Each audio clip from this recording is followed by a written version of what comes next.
Bourrasque is currently the most popular Tier 8 medium tank in the game in the last 30 days, and it's easy to see why when it combines firepower, mobility, and concealment, allowing it to get into positions, ambush its prey, and simply just outtrade its opponent when needed. It's easy to say this tank is heck of fun to play. However, if players were to complain about one aspect of this tank, it would be that the gun handling can be, well, uncooperative at times. In today's video, I'm going to be showing you the equipment loadout that I use to achieve the results that you see on screen. I started using this build about a month and a half ago, and I can tell you it's completely changed the way I play this tank. Now, the first piece of equipment that I will be using on the Bourrasque is the vertical stabilizer, which I use on both of my builds. Now, in my opinion, the vertical stabilizer is the most common and best piece of equipment to improve gun handling on your tanks. It also allows you to have faster aiming speed than a gun laying drive. Okay, so this is when I kind of look at the situation I found myself in. I have two tier 9 heavies going up to A1 and one tier 10 heavy, which obviously I can't brawl with when in Bourrasque. And to counter this, we have one tier 10 heavy, one tier 9 heavy. So there's a bit of a mismatch up here in the A1, A2 area. So what I'm going to use now is my mobility, relocate, get out of render range for these, their heavy tanks so I can engage them at a safe distance. And this is where this next piece of equipment kind of comes into play. I actually like using an aiming unit on my Bourrasque in conjunction with the vertical stabilizer.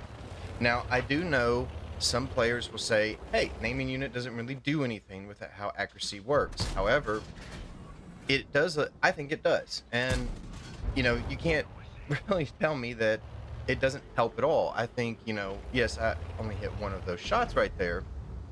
But as you can see here, once I get reloaded, this tank comes up again. I'm able to accurately put 2 rounds into him. There's one. I wait for him just to back up just a little to show his lower plate. Put in the second. I think this actually works out really well. Now, the next piece of equipment that I recommend on the Bourrasque is a rotation mechanism. Now, the reason I like the rotation mechanism is because, one, it keeps your bloom down when you're traversing your turret, but also after you fire. And because the Bourrasque actually fires so quickly between its first and second round, a lot of times your reticle won't be able to fully zoom in until by the time your second round is loaded. The rotation mechanism helps out with that, meaning you'll actually hit your second round faster.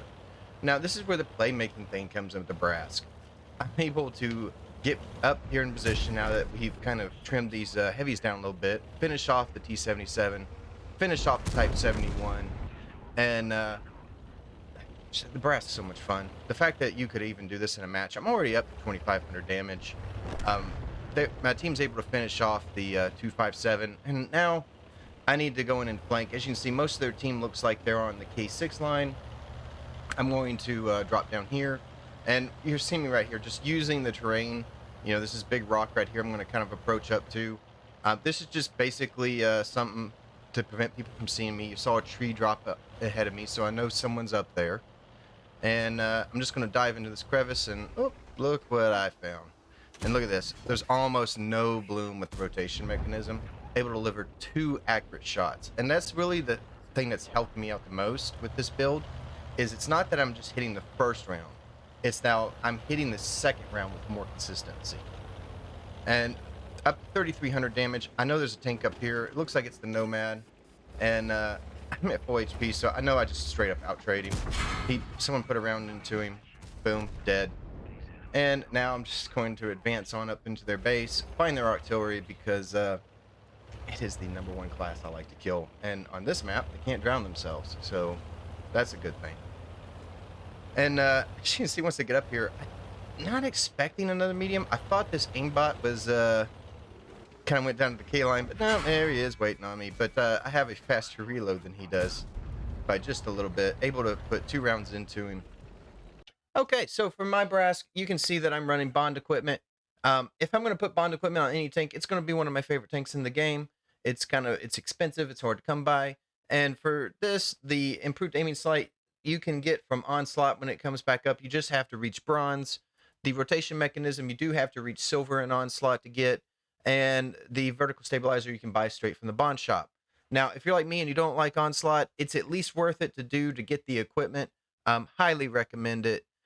As for crew skills, we're going to go with on the commander, brothers in arms, recon, concealment, coordination, repairs, mentor. These are my preferred ones. As for the bonus perks, situational awareness, firefighting, and I like signal interception on a lot of my tanks. I feel like if I know I get spotted 3/4 of a second faster, that could be really impactful, maybe prevent me from taking damage. For the gunner, brothers in arms, snapshot, deadeye, concealment, armor, repairs. For the bonus perks, ammo tuning, safe storage, and intuition. Probably the three of the best crew skills in the game, in my opinion. Driver, brothers in arms, repairs, concealment, smooth ride, engineer, and reliable placement. Depending on your playstyle, you can replace a few of these. Clutch braking is also can be pretty competitive. Um, just kind of depends on what kind of situations you're running into. As for uh, field mods, I like module durability.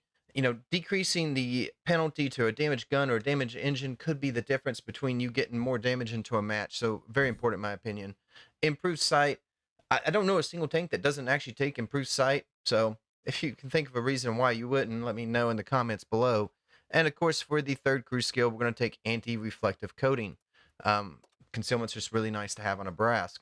As for a second loadout, I have optics, commander's vision system, and a vertical stabilizer. And because I'm scouting, I actually do run a concealment directive on my crew, which gives me an extra 31 concealment. Now, my thought behind this is I really only use this build when there are no light tanks in the match and we need a scout.